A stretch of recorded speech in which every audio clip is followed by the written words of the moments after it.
عمر شاید یہ مجھے بھول گیا ہے، میرے ہی ٹھکانے پر آ کر مجھے نہیں پہچان رہا۔ کس طرح اس کی یادداشت واپس لائی جائے؟ شیرو نے گھٹنوں کے بل بیٹھتے عمر سے پوچھا۔ سامنے زمین پر گرے انسان کو تو سانپ سونگھ گیا تھا، تم نے تو یہ کام چھوڑ دیا تھا نا؟ آدمی نے ڈر کے مارے کپ کپاتے لہجے میں پوچھا۔ تم جیسے گھٹیا انسان چاہتے ہی نہیں تھے کہ شیرو انسان بن کر سکون کی زندگی جیے۔ تم لوگ مجھے دوبارہ جانور بنے دیکھنا چاہتے تھے، اس لیے واپس آنا پڑا تاکہ تم جیسے گند کو ختم کر سکوں۔ شیرو نے آدمی کو بالوں سے پکڑتے ہوئے غصے سے دھاڑتے کہا، شیرو میرا کوئی قصور نہیں ہے، مجھے جیسا رانا صاحب نے کہا میں نے ویسا ہی کیا۔ انہوں نے کہا تھا کہ پتہ کرو شیرو آج کل کہاں ہے۔ آدمی نے سامنے کھڑی موت کو دیکھتے ہوئے سچ بولنے میں ہی عافیت جانی۔ رانا اس کمینے کو لگتا ہے سکون نہیں ہے، بے غیرت انسان ہمیشہ ذلیل ہونے اپنے کتوں کو بھیج دیتا ہے۔ اس بار تو تیرے رانا صاحب کا وہ حال کروں گا، وہ اپنے پیدا ہونے پر بھی پچھتائے گا۔ شیرو نے اس کے سر کو پیچھے جھٹکتے ہوئے نفرت بھرے لہجے میں کہا، عمر اس کے چھوٹے چھوٹے ٹکڑے کر کے رانا کو بھیج دو تاکہ وہ دوبارہ مجھے ڈسٹرب کرنے سے پہلے 100 بار سوچے۔ اور ہاں، اب رانا کو بتائے گا کہ شیرو کہاں پر ہے۔ عباس نے سوچنے والے انداز میں عمر کو دیکھتے پوچھا جو ہنس پڑا تھا، عمر اپنے مہمان کی اچھے سے خاطر تواضع کرنا۔ شیرو نے مسکراتے ہوئے کہا، وہاں سے چلا گیا، چھوڑ دو مجھے، میں معافی مانگتا ہوں۔ آدمی نے چیختے ہوئے کہا، لیکن کسی نے اس کی نہیں سنی اور عمر کے اشارہ کرنے پر پیچھے کھڑے 2 حبشی اس آدمی کو اٹھا کر لے گئے۔ کیا ہوا دبیر، اتنے غصے میں کیوں ہو؟ فاض نے حیرانگی سے پوچھا۔ دوپہر سیدھا بلیک پیلس آیا تھا اور بے تحاشا غصے میں تھا۔ کچھ نہیں، میں تو ٹھیک ہوں، دوپہر نے سرخ آنکھیں فاض کے چہرے پر گاڑتے ہوئے اپنی کنپٹی دباتے کہا۔ گاؤں کب چلنا ہے؟ دوپہر نے سنجیدگی سے پوچھا۔ دوپہر میرا بھی کوئی ارادہ نہیں ہے گاؤں جانے کا، ابھی میں اپنی بیوی کے پاس ٹھہروں گا، فاض نے ہلکا سا مسکراتے ہوئے کہا۔ کیا حال ہے تمہاری بیوی کا؟ دوپہر نے اپنی ٹینشن کو بھول کر فاض سے پوچھا جو کافی خوش نظر آ رہا تھا۔ بیچاری کا رو رو کر برا حال ہے، جیسے پتہ نہیں کون سے ظلم نے اس پر ڈھا دیے ہیں، فاض نے گہرا سانس لیتے معصومیت سے کہا۔ دوپہر نہ چاہتے ہوئے بھی ہنس پڑا تھا۔ چلو مجھے اپنی بیوی سے ملا دو، پھر مجھے گاؤں کے لیے نکلنا ہے، دوپہر نے مسکراتے ہوئے کہا۔ فاض نے اس بات میں سر ہلایا اور دونوں کمرے سے باہر چلے گئے۔ مریم، فاض نے کمرے میں داخل ہوتے مریم کو پکارا، جس نے غصے سے فاض کو دیکھا، آنکھیں اور ناک رونے سے سرخ ہو رہی تھی۔ فاض کے پیچھے ہی دوپہر کمرے میں داخل ہوا تھا۔ دوپہر نے ایک نظر مریم کو دیکھا تو فاض کو باہر جانے کا اشارہ کیا۔ فاض خاموشی سے باہر چلا گیا، وہ جانتا تھا اس کی موجودگی میں وہ کوئی الٹا ہی جواب دے گی۔ کیسی ہو گڑیا؟ دوپہر نے بیڈ پر کچھ فاصلے پر بیٹھتے میٹھے لہجے میں پوچھا۔ مریم نے کوئی جواب نہیں دیا۔ میں فاض کا دوست ہوں، تم یہ بھی سمجھ سکتی ہو میرے لیے وہ میرے بھائی کی طرح اہم ہے۔ میں جانتا ہوں اس نے جو کچھ بھی کیا وہ غلط تھا، اور یقین کرو میں نے اسے بہت ڈانٹا، لیکن اب تو نکاح ہو چکا ہے، دوپہر نے شرمندگی سے کہا۔ مریم نے حیرانگی سے دوپہر کی طرف دیکھا، اس کے اندر ایک چھوٹی سی امید کی کرن جاگی تھی۔ تو کیا آپ میری مدد کریں گے؟ مریم نے امید بھرے لہجے میں پوچھا۔ بالکل، دوپہر نے مسکراتے ہوئے کہا۔ میری بات سنو مریم، تمہیں یہاں کوئی مسئلہ نہیں ہوگا، اور میں یہ بھی جانتا ہوں تمہاری منگنی بھی ہو چکی تھی اور تم اپنے منگیتر کو پسند بھی کرتی تھی۔ میں تم سے وعدہ کرتا ہوں اس لڑکے کے بارے میں خود سب کچھ معلوم کرواؤں گا، اگر وہ مجھے تمہارے لیے بہتر لگا تو وہی ہوگا جو تم چاہو گی، دوپہر نے سنجیدگی سے کہا۔ لیکن آپ اپنے بھائی کے خلاف جا کر میری مدد کیوں کر رہے ہیں؟ مریم نے بے یقینی سے پوچھا۔ اگر سچ کہوں تو تمہیں دیکھتے ہی جو پہلا خیال دماغ میں آیا وہ یہی تھا، اگر میری کوئی بہن ہوتی تو تمہارے جیسی ہوتی، تم مجھ پر بھروسہ کر سکتی ہو، دوپہر نے کہا۔ شکریہ آپ کا، مریم نے نظریں جھکا کر کہا۔ اگر میری بہن ہوتی تو مجھے شکریہ تو کبھی نہ بولتی، بلکہ پورے حق سے کہتی کہ بھائی میری مدد کرو، لیکن مجھے لگتا ہے تم نے مجھے اپنا بھائی نہیں مانا، دوپہر نے گہرا سانس لیتے کہا۔ نہیں، ایسی بات نہیں ہے، مریم نے جلدی سے کہا۔ پھر ٹھیک ہے، تمہارا بھائی تمہارے ساتھ ہے، تمہیں کسی سے ڈرنے کی ضرورت نہیں ہے، یہ گھر تمہارا بھی ہے، جہاں جانا ہے جاؤ، اور ہاں، فاز سے بھی ڈرنے کی ضرورت نہیں ہے، اگر وہ کچھ کہے تو بلا جھجک مجھے کال کرنا، میں خود اس کی کلاس لوں گا، دوپہر نے کھڑے ہوتے کہا اور پھر کمرے سے باہر نکل گیا۔ دوپہر کی بات نے مریم کو کافی حد تک مطمئن کر دیا تھا۔ باہر فاز کھڑا تھا۔ فاز، مریم کو کسی قسم کا یہاں مسئلہ نہیں ہونا چاہیے، اگر تم نے اسے کسی قسم کی بھی تکلیف دینے کی کوشش کی تو پھر میرے قہر سے تمہیں کوئی نہیں بچا سکے گا، دوپہر نے گلاسز لگاتے فاز کو کہا، جو حیرانگی سے دوپہر کو دیکھ رہا تھا۔ کون مجھے کہہ رہا تھا اگر نکاح کے لیے نہ مانے تو تہہ خانے میں بند کر دینا، فاز نے دانت پیستے پوچھا۔ اس وقت میں اسے جانتا نہیں تھا، لیکن اب وہ دوپہر کی بہن ہے، اگر کسی نے اس کے ساتھ برا کیا تو اس کی خیر نہیں، پھر چاہے وہ دوپہر کا اپنا دوست ہی کیوں نہ ہو، دوپہر نے دو ٹوک انداز میں کہا اور وہاں سے چلا گیا۔ فاز کا دل کیا اپنا سر پھاڑ لے، کیونکہ اگر مریم کو دوپہر نے اپنی بہن بنایا ہے تو مریم کو اگر ہلکی سی خراش بھی آتی ہے تو فاز کی خیر نہیں تھی۔ چل فاز بیٹا، اب ساس کا کام دوپہر سر انجام دے گا، فاز نے گہرا سانس لیتے کہا اور خود بھی وہاں سے چلا گیا۔ صبح زری کی آنکھ کھلی تو اسے اپنا سر پھٹتا ہوا محسوس ہوا تھا۔ گزری رات آنکھوں کے سامنے گھومی تو بے ساختہ آنسو آنکھوں سے نکل کر تکیے کو بھگونے لگے تھے۔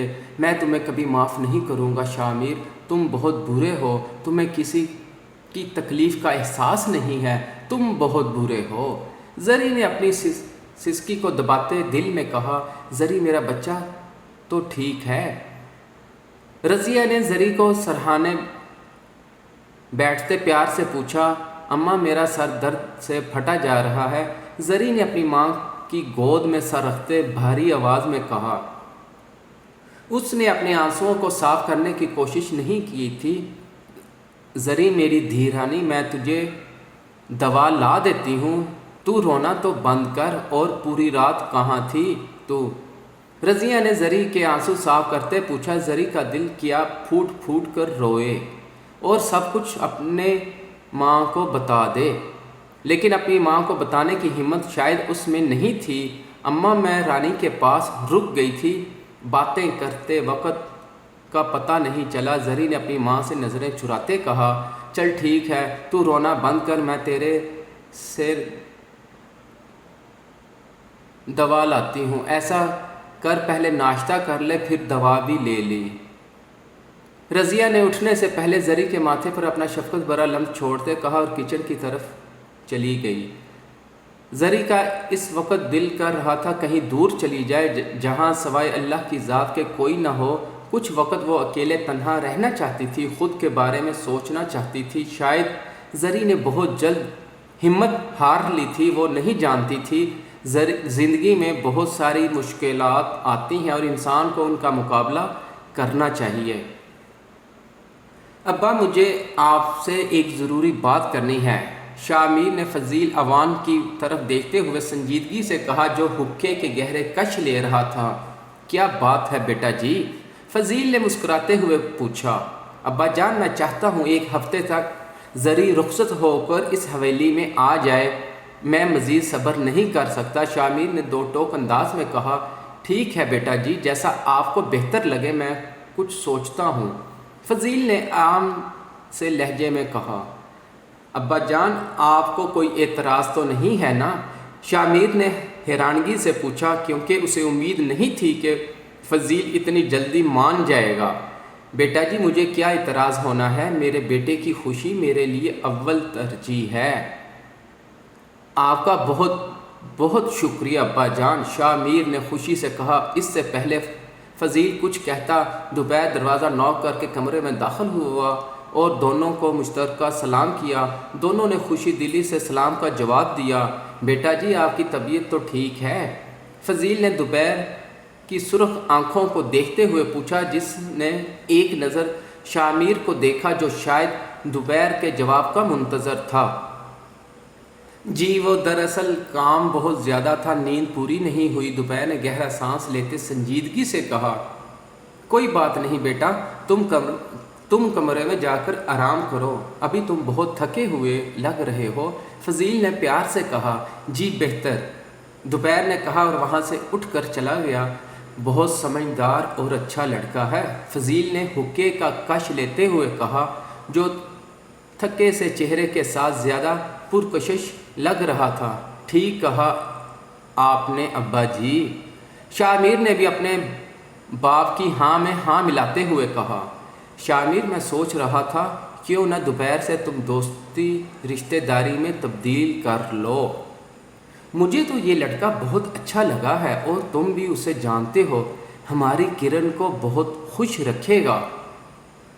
فضیل نے اپنے خیالات سے شامیر کو آگاہ کرتے کہا، ابا جان ویسے تو مجھے بھی دوپہر میں کوئی برائی نظر نہیں آئی، لیکن اتنی جلدی بھی کیا ہے، پہلے میں مزید اس کے بارے میں جان لوں پھر بات کر لیں گے۔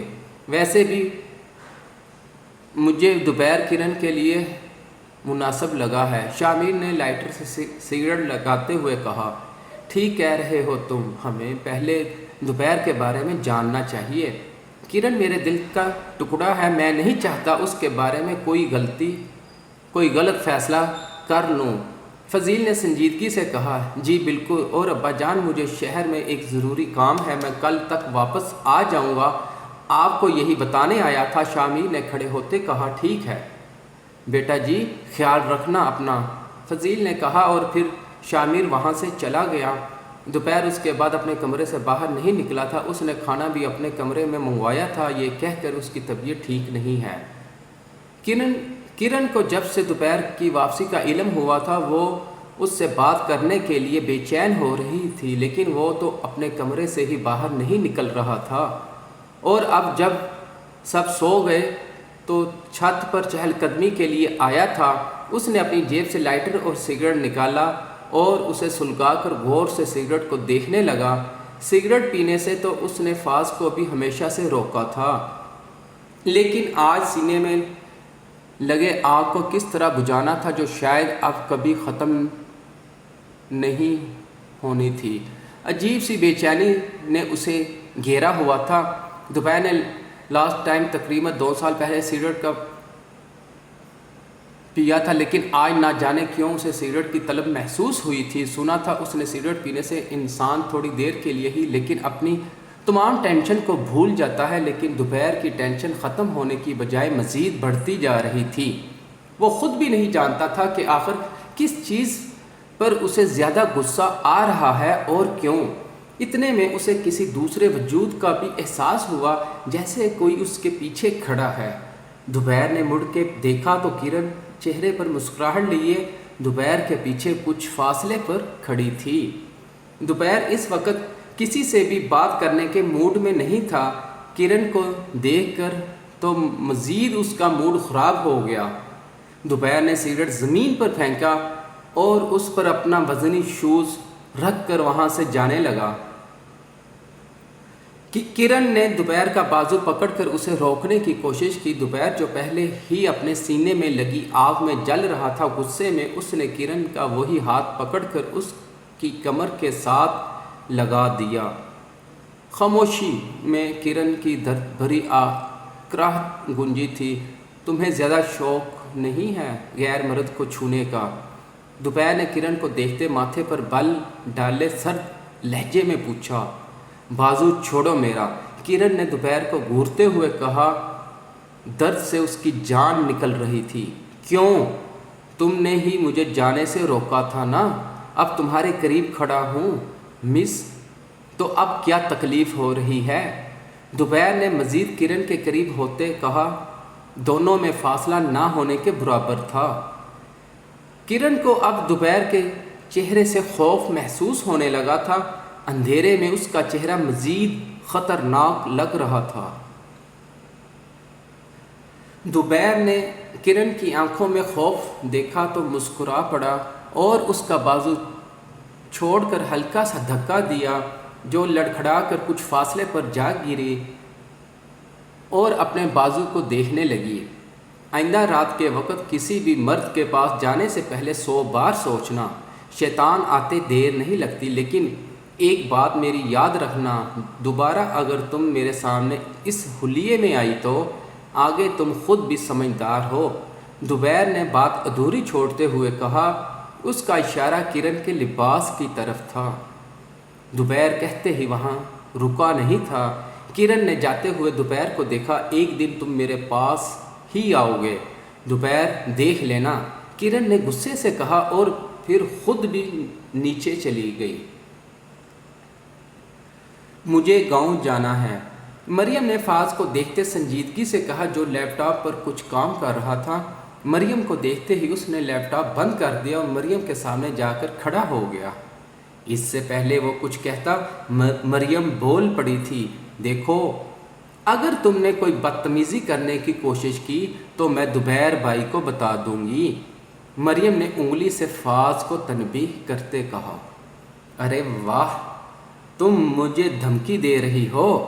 فاز نے مریم کو دیکھتے ہوئے طنزیہ لہجے میں پوچھا اور اس کی طرف قدم بڑھانے لگا جو پیچھے کو کھسکتی جا رہی تھی۔ میں سچ کہہ رہی ہوں، میں بتا دوں گی، مریم نے اپنے لہجے میں مضبوطی لاتے کہا۔ اچھا ٹھیک ہے، تو کیا کہو گی؟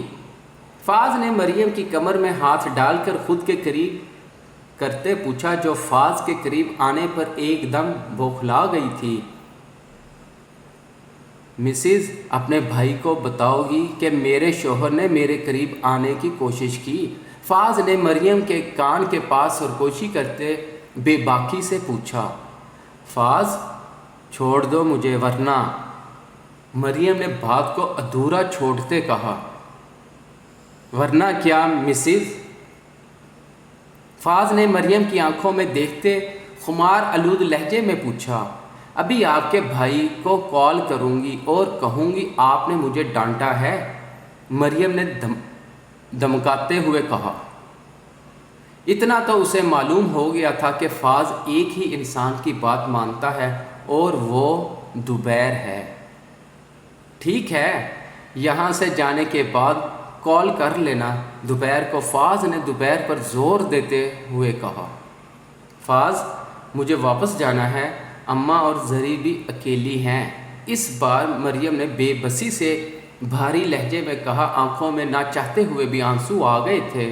مریم کی آنکھوں میں آنسو دیکھ کر فاز بھی سیریس ہو گیا۔ ٹھیک ہے، میں تمہیں کل گاؤں لے جاؤں گا، لیکن ہمارے نکاح کا حویلی میں کسی کو پتہ نہیں چلنا چاہیے۔ میں نے تمہاری خالہ کو بھی منع کر دیا ہے، وہ بھی کسی کو کچھ نہیں بتائے گی۔ فاز نے انگلی کی پور سے مریم کی آنکھ سے نکلے آنسو کو چومتے کہا۔ مریم نے جلدی سے اس بات میں سر ہلایا، اب تم اپنے کمرے میں جا کر آرام کرو۔ فاز نے کہتے ہی اپنے لب مریم کے ماتھے پر رکھ دیے۔ مریم کچھ پل کے لیے شوق ہو گئی لیکن بولی کچھ نہیں۔ جاؤ، فاز نے مریم سے کچھ فاصلے پر کھڑے ہوتے کہا۔ مریم نظریں جھکائے وہاں اور سے چلی گئی۔ فاز نے اپنی گاڑی کی چابیاں پکڑی اور خود بھی کمرے سے نکل گیا۔